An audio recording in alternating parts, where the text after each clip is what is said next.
Assalamualaikum, Assalamualaikum warahmatullahi wabarakatuh. Selamat pagi, Bapak Ibu peserta tabungan emas Dinar Mandiri Rezeki. Sedikit ingin saya paparkan ya terkait perkembangan emas saat ini, karena emas diprediksi tahun 2023 ini akan tembus 1,6 juta per gramnya. Nah, ini berita ini, ini dari Saxo Bank, Bank Investasi asal Denmark. Dalam laporannya memprediksi bahwa harga emas pada tahun 2023 akan mengalami kenaikan ke level yang sangat tinggi. Kepala Strategi Komoditas Saxo Bank, Ole Hansen, memperkirakan harga emas bisa melebihi 3.000 US dollar atau sekitar 46,5 juta jika kursnya 15.500 rupiah dolar per on pada 2023 atau sekitar 1,6 juta per gramnya. Nah, maka dari itu Bapak Ibu untuk peserta tabungan emas, supaya Bapak Ibu yang sudah mengikuti tabungan emas ini nantinya tidak mengalami penambahan uang yang tinggi ketika di bulan Juni saat terima emas. Nah, ini saya ingin memberitahu Bapak Ibu tentang nilai konversi rupiah ke emas. Jadi, Bapak Ibu yang sudah setor arisan emas per tanggal kemarin, tanggal 11 Januari 2023 ya, tanggal kemarin, ini adalah harga emas tanggal itu.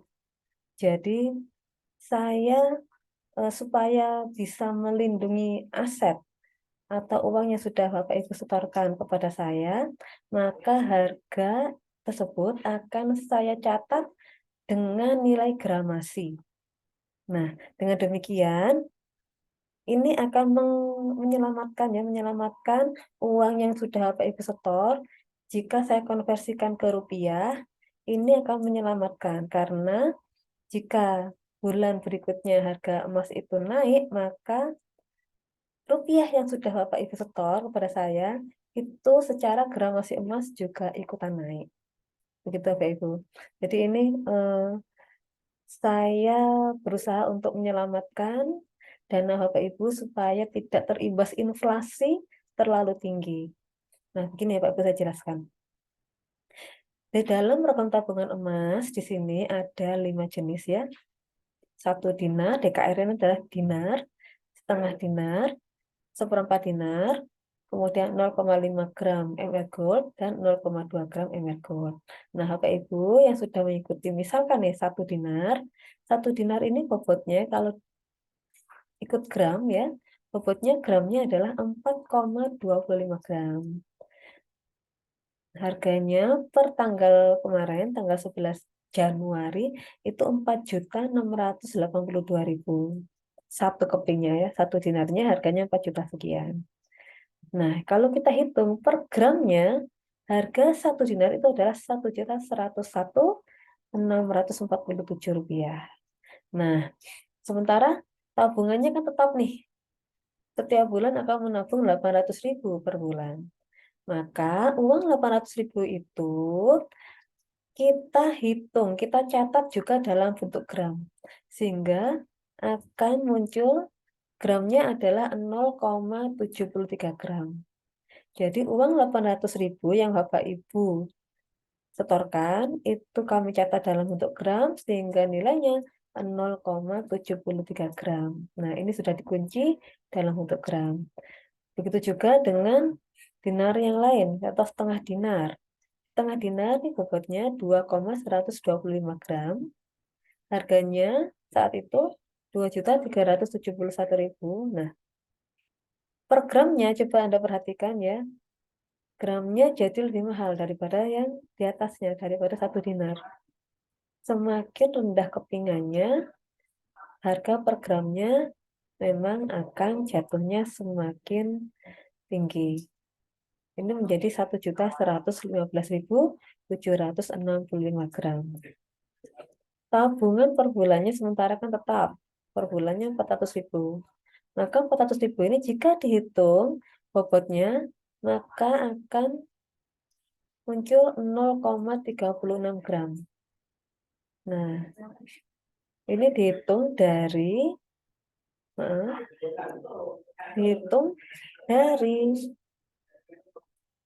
nilai uang 400.000 dibagi per gramnya 1.115.000 begitu. Jadi Bapak Ibu, ini perlu diketahui, Bapak Ibu perlu perhatikan harga per gram masing-masing keping ya.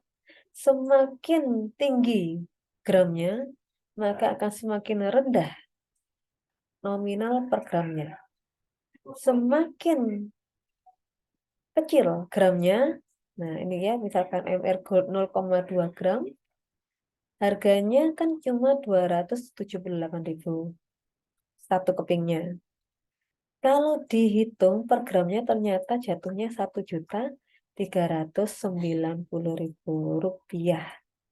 Semakin kecil kepingan gramnya, ternyata harga per gramnya akan jatuhnya semakin tinggi. Tabungannya tetap nih kan, 50.000 per bulan. Nah, maka uang 50.000 ini jika dihitung menggunakan gram menjadi 0,04 gram. Nah, demikian Bapak Ibu. Tapi dengan mencatat tabungan uang yang sudah disetorkan, dengan mencatatnya menggunakan gramasi, itu akan lebih aman. Supaya Bapak Ibu nantinya di bulan ke-6 tidak terselisihnya ya tidak terlalu tinggi. Ini untuk supaya bisa menyelamatkan uang yang sudah disimpan. Dengan bentuk gramasi seperti ini, itu akan lebih aman dari kenaikan dan inflasi. Begitu Bapak Ibu. Next ya, ini saya jelaskan berikutnya. Nah, ini adalah prediksi jika harga emas tetap. Jika harga emas tetap, dengan setoran tetap, misalkan nih, satu dinar tadi setorannya tiap bulan kan 800.000, 0,73 gram. Nah, jika tetap setiap bulan selama 6 bulan ini ternyata harga emas tidak ada naik dan tidak turun. Jika 0,73 gram setiap bulannya tetap ya, maka gram emasnya juga pasti akan tetap. Jika nilai rupiah emas itu tetap, maka gramnya emas juga akan tetap. Akhirnya ini ketika ditotal ya, selama 6 bulan, satu dinar ini menabung 800.000 tiap bulan ya. Ini gramnya tetap 0,73 gram, totalnya tetap lebih 4,38 gram. Melebihi total kepingan yang seharusnya cuma 4,25 gram. Sehingga ada selisih lebih. Nah, dirupiahkan menjadi sekian, 104.000. Jika ada kelebihan seperti ini, maka saya akan kembalikan ke Bapak Ibu melalui rekening bank Bapak Ibu masing-masing atau saya berikan secara tunai gitu. Nah, contohnya juga seperempat dinar nih. Seperempat dinar ini kan tabungannya setiap bulan 200 iya 200.000 ya. Betul, seperempat dinar. Betul ya, 200.000 tiap bulan. Prediksi harga emas tetap ini jika prediksi harga emas tetap tidak ada kenaikan terhitung 0,18 gram. Sehingga jika ditotal dalam 6 bulan itu mencapai 1,08 gram. Nah, ini total bobot emas selama 6 bulan ini lebih besar daripada nilai kepingnya yang hanya 1,063 gram. Sehingga ada selisih kelebihan. Selisih kelebihan jika dirupiahkan 3.400. Nah, jika ada selisih kelebihan seperti ini, nanti akan dikembalikan ke rekening Bapak Ibu. Kemudian kalau kita perhatikan yang 0,2 gram MR Gold, di sini ada tabungan per bulannya hanya 50.000 per bulan. Jika dihitung dalam bentuk gram 0,4 gram. Nah, di sini jika tetap prediksinya tetap ya 0,04 gram selama 6 bulan, maka total bobotnya mencapai 0,24 gram. Sedangkan satu kepingnya itu sebenarnya 0,2 gram. Jadi ada selisih lebih. Nah, itu jika harga emas tetap.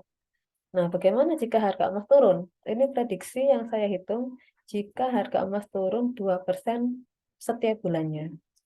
Nah, misal nih, menabung 1 dinar dengan uang Rp800.000 tiap bulan, di bulan pertama ini 0,73 gram. Ternyata di bulan Februari ada penurunan emas. Nah, ketika harga emas turun, maka gramasinya akan naik. Ketika harga emas turun, maka nilai gram emas akan naik. Untungnya di sana. Jadi nilai 800.000 yang HPI setorkan itu secara hitungan gram akan naik. Nah, itu jika harga emas turun. Nah, ini prediksi jika harga emas turun terus ya selama 6 bulan. Nah, sampai dengan bulan ke-6 turun terus selama 2% tiap bulan. Ini seandainya gitu ya. Nah, maka total bobotnya gram, karena harga gram emasnya naik ya setiap bulannya, total bobot gram menjadi 4,599. Nah, di sini padahal satu kepingnya hanya 4,25 gram. Akhirnya ada selisih lebih 0,349. Nah, secara rupiah ini sudah dirupiahkan sekian 279.200. Nah, ini nantinya rupiah ini akan dikembalikan ke rekening Bapak Ibu. Begitu juga dengan kepingan dinar yang lain. Jadi Bapak Ibu perlu perhatikan ya, kenaikan harga emas atau penurunan harga emas ini bisa menyebabkan setoran Bapak Ibu itu memiliki nilai gram yang lebih tinggi. Setoran tetap, nilai gramnya tinggi jika harga emas turun, ya. Nah, bagaimana jika harga emas naik? Jika harga emas naik, maka gramasinya akan turun. Ini saya prediksi jika harga emas naik setiap bulan. Nah, di sini ada 6 bulan prediksi harga emas tiap bulan naik 2%. Nah, jika kenaikan misalkan di 1 dinar, 1 dinar di bulan kedua naik 2%, maka nilai gramasinya akan turun. Yang awalnya bulan Januari 0,73 gram menjadi 0,715 gram. Begitu. Nah, akhirnya karena setiap bulan harga emas naik, maka gramasinya setiap bulan akan turun. Bulan ketiga 0,701, bulan keempat 0,0486. Gramasinya akan turun. Jadi setorannya tetap 800.000 tiap bulan, tapi gramasi akan turun karena harga emas mengalami kenaikan. Begitu Bapak Ibu. Nah, dengan dicatat melalui gramasi, ini akan ketahuan ya, total bobot gram ketika menabung selama 6 bulan 4,161. Padahal satu kepingnya ini beratnya 4,25 gram. Akhirnya ada selisih bobot 0,089. Nah, ini adalah kekurangan rupiah yang harus disetorkan. Hitung ya Bapak Ibu. Nah, untuk jadwal ini hanya 6 bulan dimulai dari bulan Januari, Februari, Maret, April, Mei, dan Juni. Nah, nilai gram itu akan dihitung pada tanggal Bapak Ibu setor. Di saat setor pada tanggal itu, maka di tanggal itu juga akan dicatat nilai gramasinya. Nah, jadi di sini Bapak Ibu bisa cek nilai emas setiap harinya di website binarkr.com dan di website mrgold.id, atau bisa cek setiap hari di status WA saya.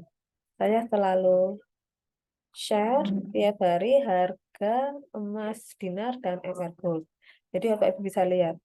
Misalkan nih Bapak Ibu ingin setor bukan di tanggal 11 boleh.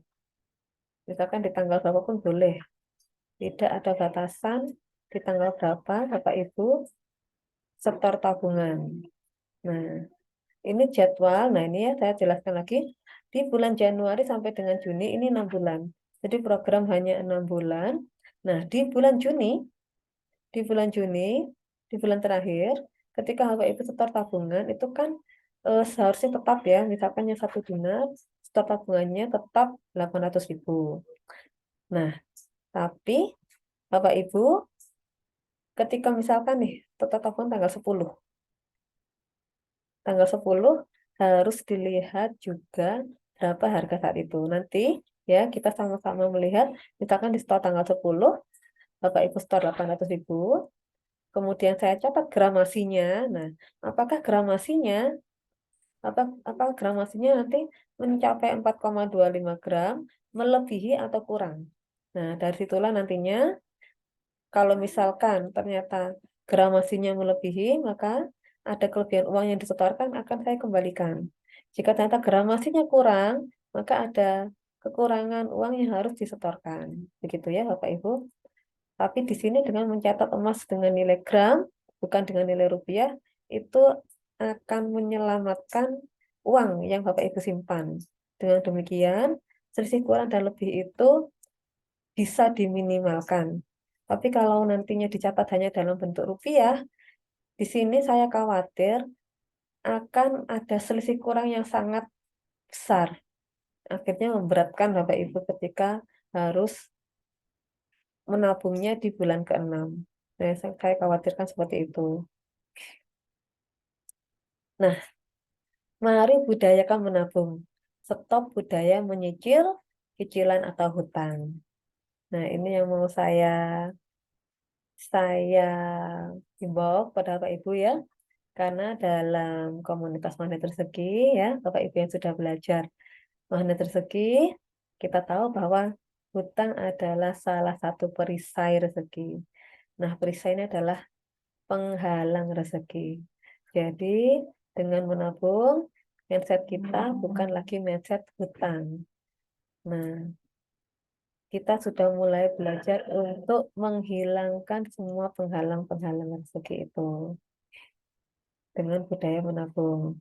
Mungkin nanti ada yang tanya ya, kenapa kok nggak seperti arisan Antam yang dulu? Kalau arisan kan harganya, misalkan kita ikut arisan di bulan Januari, maka harganya dikunci di bulan Januari itu. Nanti setorannya selama 10 bulan tetap. Nah, dulu kan seperti itu ya.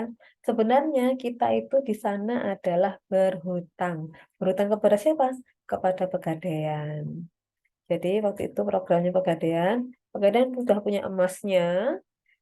Di, ketika kita ikut arisan itu ya, kita kan bayar DP dulu ya, awalnya bayar DP. Oleh Pegadaian itu, Pegadaian itu sebenarnya menalangi uang kita. Jadi Pegadaian tuh beli emas 10 gram itu untuk kita, lalu Pegadaian tuh membantu kita supaya kita bisa nyicil selama 10 bulan. Mencicil, jadi hutang. Sebenarnya itu adalah hutang. Makanya ketika telat bayar nantinya ada denda sekian persen. Emang Bapak Ibu waktu itu yang peserta arisan Antam itu nggak tahu kalau ada denda, yang tahu saya. Karena saya yang koordinir waktu itu. Jadi kalau misalkan membayarnya telat akan kena denda. Nah, pada prakteknya Bapak Ibu berapa waktu itu pesertanya ya, pesertanya itu ada yang terlambat bayar, ada yang terlambat bayar 2 bulan, 3 bulan seperti itu. Dan akhirnya saya harus nalangi supaya tidak kena denda. Nah, itu adalah eh, resiko-resiko ketika ternyata kita melakukan hutang, begitu Bapak Ibu ya. Jadi dengan adanya program tabungan ini, semoga mindset kita yang selalu mencicil, yang selalu hutang itu supaya bisa kita rubah ya, kita rubah tidak lagi budaya mencicil dan hutang, tapi kita mulai budaya menabung. Seperti nenek moyang kita dulu ya, suka menabung emas, akhirnya mendapat untung. Oke, demikian dari saya. Terima kasih. Semoga tabungan emas ini membawa manfaat, barokah untuk Bapak Ibu. Keberkahannya juga terjaga karena emas dinar ini adalah satu-satunya ya, oh bukan satu-satunya, salah satu ya, salah satu mata uang yang tertulis dalam Al-Quran. Kan dalam Al-Quran tuh hanya menyebutkan dinar dan dirham. Nah, kalau Robert T. Kiyosaki ini motivator dunia, tapi dia dia orang non-Muslim ya, mengakui dan mengatakan bahwa dinar adalah mata uang Tuhan. Kemudian Bapak Ibu, terima kasih.